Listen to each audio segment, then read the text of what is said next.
生往何處安有聲書，作者安，有聲書文本整理朗讀 Irene。 第7章青山的日子。最後佢哋用救護車送我去到青山醫院嘅刑事病房 J 房。我唔肯食嘢同埋飲嘢，護士就餵我食粥。一個高級啲嘅護士睇下我見咗骨嘅手指，就教2個實習護士點樣包紮傷口，每日2次。你知道嗎？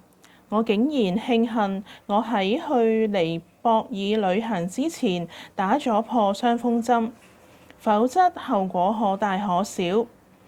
喺呢種情況下，我仲可以咁樣自我安慰。我相信你應該知道，我係一個活潑嘅、不折不扣嘅混混，被困喺一間房裡面2年幾，簡直要咗我嘅命。喺我極不情願嘅情況之下，每日由朝早盼望到夜晚，夜晚盼望到朝早，慢慢咁，日曆同埋時鐘對我再冇意義。我就好似行屍走肉咁過每一日，而呢一日、聽日同埋後日根本再冇任何分別。我之前已經講過點解入青山。有一日，警察嚟青山同我落口供，我講一句，佢哋就寫一句。當時我食咗精神科嘅藥，覺得自己唔能夠喐，只係喺地上面掙扎。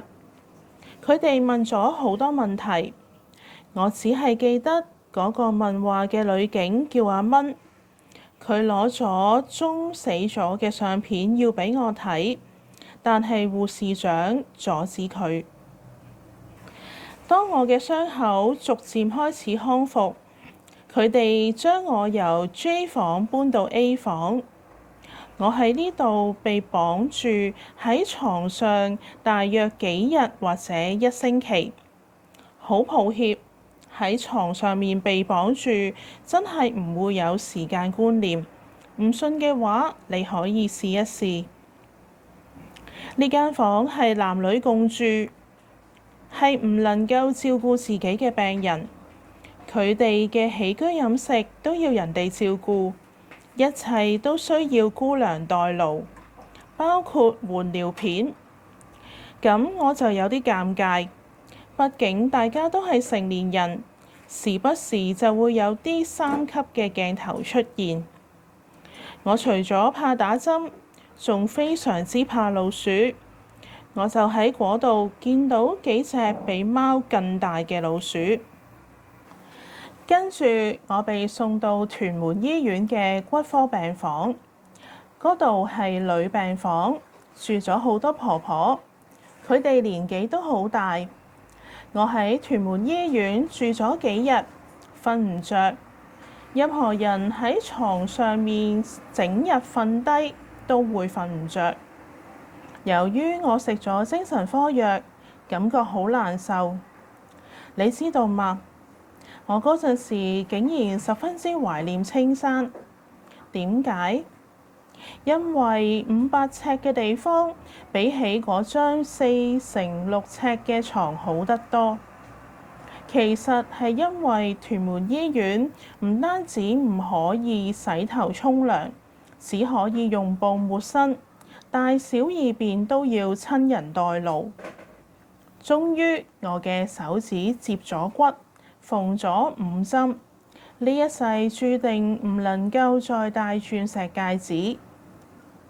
喺屯門醫院，女警阿蚊嚟過睇過我。我記得佢嘅禮物係一件紙包蛋糕。佢話律政處決定唔控告我。其實呢句話當時對我係冇意義，亦唔覺得好重要。後嚟先知道，如果律政處告我嘅話，咁我就唔係去青山，而係去小欖，即係精神病犯人收監嘅地方，而且仲可能留有案底。我嘅主診醫生喺我生日嗰日下晝批准我有半日嘅休假。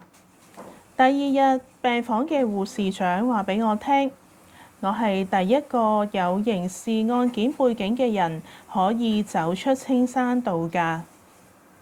其實我嗰陣時傷心欲絕，我殺咗一個我最愛嘅人，仍然有嗰種感覺，亦都經常會記起。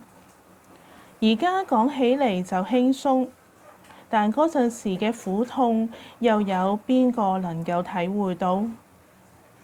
我曾經講過，今日嘅詛咒可能變成明日嘅祝福。如果我唔係被運咗入青山，我一定會尋死。後嚟我喺青山住咗1年幾，期間醫生批准我去職業治療部工作。呢個係男女一齊工作嘅地方，男嘅做一啲器械嘅工作，而女嘅就搓棉花球。如果能力好啲嘅話，就可以車衣做布袋。而我就獲安排做一啲文書嘅工作，例如抄寫、打字。喺工場裡面有職員負責照顧我哋同埋計分，而呢啲分數就係我哋嘅工資。等我哋有足夠嘅分數，就可以去小賣部買啲嘢，例如即食麵。記得我出院嘅時候，我將所有家當用嚟買咗一個布袋。媽媽教落做女人千祈唔好蝕底。